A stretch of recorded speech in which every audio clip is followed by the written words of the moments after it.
அனைவருக்கும் வணக்கம். நடிகர் அர்ஜுன் அப்படின்னா தப்பா சொல்லிட்டாரு. எல்லாரும் அவரை பிடிச்சு திட்டிட்டு இருக்காங்க. பெற்றோரை சிறந்த முறையில் கவனிச்சுக்கோங்க அப்படின்னு சனாதனம் சொல்லி இருக்கு அப்படின்னு தெளிவா சொல்றாரு. இதுக்கு பெரியாரிஸ்டுகள் துள்ளி குதிச்சுக்கிட்டு வந்து விளக்கம் கொடுக்குறேன்ற பேர்ல என்னென்ன பேசுறாங்க. ஒரு காலத்துல எழுதி வச்சிருக்காங்க, பிரம்மாவினுடைய தலையிலிருந்து பிறந்தவன் பிராமணன், தோல்ல இருந்து பிறந்தவன் வைசியன், தொடையிலிருந்து பிறந்தவன் சத்திரியன், காலில் இருந்து பிறந்தவன் சூத்திரியன். அப்புறம் இந்த பஞ்சமன் சொல்லக்கூடிய இன்னும் சொல்லக்கூடிய ஆட்கள் சாதிகள்லாம் பிரம்மாவட்டில இருந்து பிறக்கல அப்படின்னு சொல்லிடுறாங்க. இதுதான் வர்ணாசிரமம், இதைத்தான் மாத்தவே முடியாது அப்படின்னு சொல்லி கிருஷ்ணமாச்சாரி சொல்றாரு, கிருஷ்ணர் சொல்றாரு. இதை நானே நினைத்தாலும் மாற்ற முடியாதுன்னு கிருஷ்ணர் சொல்றாரு. இதுதான் சனாதனம் என்று அவரே சொல்லிவிட்டார். அதனால இந்த வர்ணாசிரமம் சொல்லக்கூடிய தலையிலிருந்து பிறந்தவர் பிராமணர். பிராமணர்னா உங்களுக்கு தெரியும், ரைட்? ஐயர்கள். தோல்ல இருந்து பிறந்தவர் தான் வைசியர். அதாவது நம்ம பிசினஸ் கம்யூனிட்டி, அம்பானி அத்தானி அவங்கெல்லாம் அப்படிதான் பிறந்தாங்கன்னு சொல்லியிருக்காங்க. தொடையில இருந்து பிறந்தவர் சத்திரியர். சத்திரியர்னா யாரை சொல்லலாம்? போர் வீரர் அப்படின்னு சொல்றாங்க. இப்போ நம்ம போலீஸு இராணுவம்லாம் போர் வீரர்கள் கணக்குல வருவாங்க, அவங்களையும் கூட சேர்த்துக்கலாம். அவங்கெல்லாம் தொடையில இருந்து பிறந்தாங்களா? எங்க தொடையில இருந்து. அடுத்து சூத்திரர்கள். சூத்திரர்கள் யாருன்னா விவசாயம் பண்றவங்க. இந்த விவசாயம் பண்றவங்க எல்லா பேரும் காலில் இருந்து பிறந்திருக்காங்க, காலில இருந்து, ரைட்? இப்ப இந்த பஞ்சமர்கள் எங்க இருந்து பிறந்தாங்க அப்படின்னு சொன்னா அவங்க எங்கேயுமே பிறக்கலையா. இப்படி ஒரு சிஸ்டம். ஆனா இதுல நீங்க ஒரு விஷயம் பாத்தீங்கன்னா, பெண்கள் எங்க இருந்து பிறந்தாங்க அப்படின்னு சொல்லும்போது அவங்க என்ன சொல்றாங்க அப்படின்னா, பாவ யோனியில் இருந்து பிறந்தாங்க அப்படின்னு. யோனினா பெண் உறுப்பு, சரிங்களா? இங்க நெருக்கி எங்க அந்த பிறப்பிடத்தை நோக்கி ரீச் பண்ணாங்க. பெண் உறுப்புல இருந்து பிறந்தாங்க. ஆனா அது பாவப்பட்ட பெண் உறுப்பு, அதுல இருந்து பிறந்தவங்க தான் பெண்கள் தான், பெண்கள் எல்லோருமே அப்படின்னு சொல்லிடுறாங்க.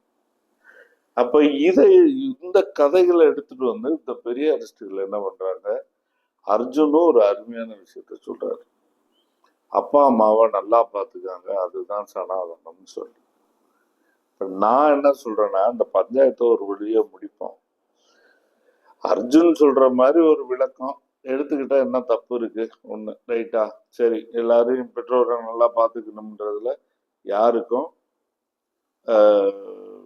யாருக்கும் கஷ்டம் இருக்கா? இல்லை. யாரும் தப்பா எடுக்க போறோமா? இல்லை. நல்ல விஷயத்தான் சொல்றாரு. ஆனா இந்த பெரியாரிஸ்டுகள் இந்த பக்கம் இப்படி ஒண்ண சொல்றாங்க. இதுவுமே புரிஞ்சுக்கிறதுல தான் நான் பிரச்சனைன்னு நினைக்கிறேன். எப்படி தெரியுங்களா? அதாவதுங்க, இலக்கியம் என்பது காலத்தின் சாட்சின்னு சொல்லுவாங்க. காலத்தின் சாட்சி. அதாவதுங்க, ரயிலே கண்டுபிடிக்காத போது ரயிலை பத்தி எழுது அப்படின்னு சொன்ன கதையா தான் எழுதுவோம். அந்த மாதிரிதான். அப்ப பிறப்புறுப்புனா என்ன? பிறப்புறுப்பினுடைய வேலைகள் யாவை அப்படின்னு கேட்டா, இன்னைக்கு 8வது படிக்கிற பையன் 10வது படிக்கிற பையன் அறிவியல் பாடத்துல கேட்கிற கேள்வி எழுதிடுவான். இதெல்லாம் இனப்பெருக்க மண்டலத்தை சார்ந்து அது இதுன்னு எழுதிடுவான்னு வச்சுக்கோங்களேன். அன்னைக்கு காலத்துல அவனுக்கு பிறப்புறுப்புனா என்னன்னே தெரியாம இருந்திருக்கு. அப்ப அந்த காலத்துல அவங்க ஒண்ணு எழுதியிருக்கிறாங்க, ஒரு இப்படியா இருக்குமா அப்படியா இருக்குமான்னு கற்பனை பண்ணி. அப்ப என்னன்னா அவங்களுக்கு தெரியலன்னு அர்த்தம், ரைட்டா? ஒரு டெக்னாலஜி விஞ்ஞானம் அவங்கள மாதிரி எல்லா விஷயமும் இல்லாத காலத்துல ஒண்ணு எழுதி வச்சிருக்கிறாங்க, ரைட்டா? அதை போய் குற்றம் சொல்றாங்க. நீங்க அந்த காலத்திலேயே ஒரு அறிவியல் கண்டுபிடிப்பே நம்ம ஒத்துக்கிறணும். என்ன? பெண்கள் யாருன்னு சொன்னா பாவ யோனியிலிருந்து பிறந்தாங்கன்னு சொல்லும் போது அவங்க அதை கண்டுபிடிச்சிட்டாங்க, எங்க பிறக்கிறாங்கன்ற விஷயத்த கண்டுபிடிச்சுதான் சொல்றாங்க. ஆனா அதுல என்ன மிஸ்டேக்கு? பாவப்பட்ட யோனின்னு ஒன்றும் பிசியாலஜியில கிடையாது, ரைட்டா? அவங்க அப்படி சொல்லி இருக்கிறாங்க. அப்ப என்ன, அப்பவே ஓரளவுக்கு அறிவியலாக அவங்களும் வளர்ந்துருக்காங்கன்றத ஒத்துக்கிறது. அப்ப அறிவியலும் டெக்னாலஜியும் வளராதப்ப, உறுப்புகளை பத்தி தெரியாதப்ப அவங்க எழுதி வச்சிருக்கிறாங்க.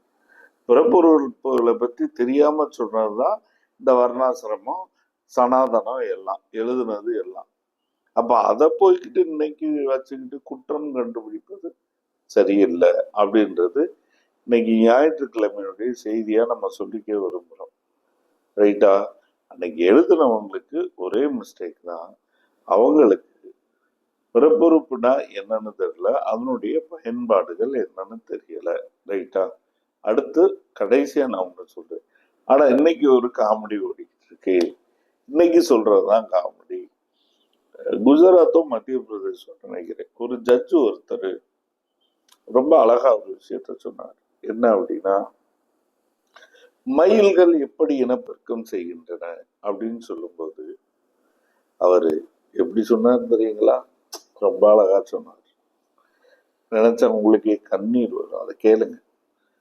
மயில்கள் எப்படி இனப்பெருக்கம் செய்கின்றன அப்படின்னு சொல்லும்போது அவர் சொல்றாரு, கண்ணீரால் இனப்பெருக்கம் செய்கின்றன அப்படின்னு சொல்லியிருந்தார். எப்படி? இதுதான் காமெடி. ரைட்டா? அதனால இதுல என்ன காமெடினா, இவர் அந்த சனாதனத்தை படிச்சவர்.